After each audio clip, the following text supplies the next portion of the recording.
two huge ones that are, terrible cognitive biases that a human suffers. All of us, every one of us, everybody has that fear of loss, and they're irrational about it. Everybody has an emotional bias towards their short-term emotions over their long-term outcomes. And if you're not cognizant of that on a moment-to-moment basis in fighting those stupid urges that all of us have, you will be a victim to yourself. You will be. It's not a question. You will be. Now, all of us are already a victim to these things. It's just a matter of gradients. All of us. Not because there's something wrong with you, because that's what your ancestors needed to survive. Why fear of loss aversion? Well, think about it this way, guys. If you were just had enough calories to feed your family every day, think about this. We're talking about evolutionary history now, okay? So you're a fucking caveman, and you got enough calories that, hey, we got enough food that the tribe is going to eat, okay? What happens is if you lose 100% of that versus if you gained more? If you lost all of it versus doubled it, are the consequences even? No, you have a fucking strong concern there of like, well, if I have exactly what our tribe needs to eat, if we doubled that, I mean, that'd be nice and everything.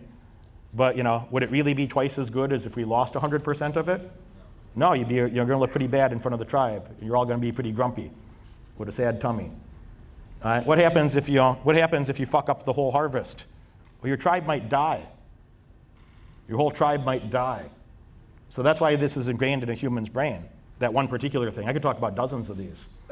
That one particular thing is why it's so deeply ingrained in a human's brain, because most of human history, 300,000 years of Homo sapiens, plus whatever sort of mammal you were before that, okay? Most of human history is like, well, that's the consequences, they're not equal consequences.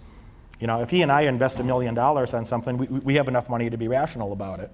It doesn't matter so much, It matters a lot less it would to somebody that, if all you had is $1 million, you might be concerned about investing that whole $1 million in certain things, Because if you went back to zero versus had 2 million, well, that's a different consequence for that individual than it would be for me and probably you and some other people, So, you want to have that surplus. The people that have a surplus in a time of scarcity, you're going to multiply, I'm just in a normal economy. If you look at the whole index, if you look back, 10 years ago versus now, the stock market's gone up 5x. It's 500. The whole fucking economy is 500%. The equities valuations, The fucking NASDAQ was just about 10,000.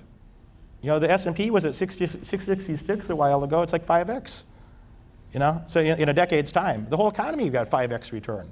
So people that were total dumbass and just bought an index got a 5x return in a decade. So without any stock picking, without any outperforming the market, the whole market did that. So we get another good recession. It's not a crazy idea that a person who's well informed is going to get a 10x over 10 years on a portfolio.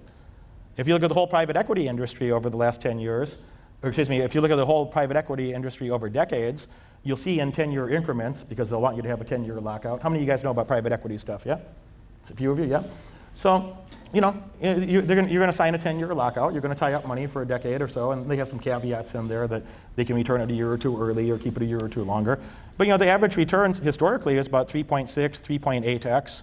And now that's become very competitive because they were outperforming. You might get a 3x return right now. So the people that have the money to just tie up and stuff like that, you're going to get more money. The rich do keep getting richer, and that's great. That's great. If you don't like that, it's like, well, motherfucker, get rich, get some money, and multiply it just like I did. Get some money and multiply it just like he did. Yeah, I'm happy to help you with that.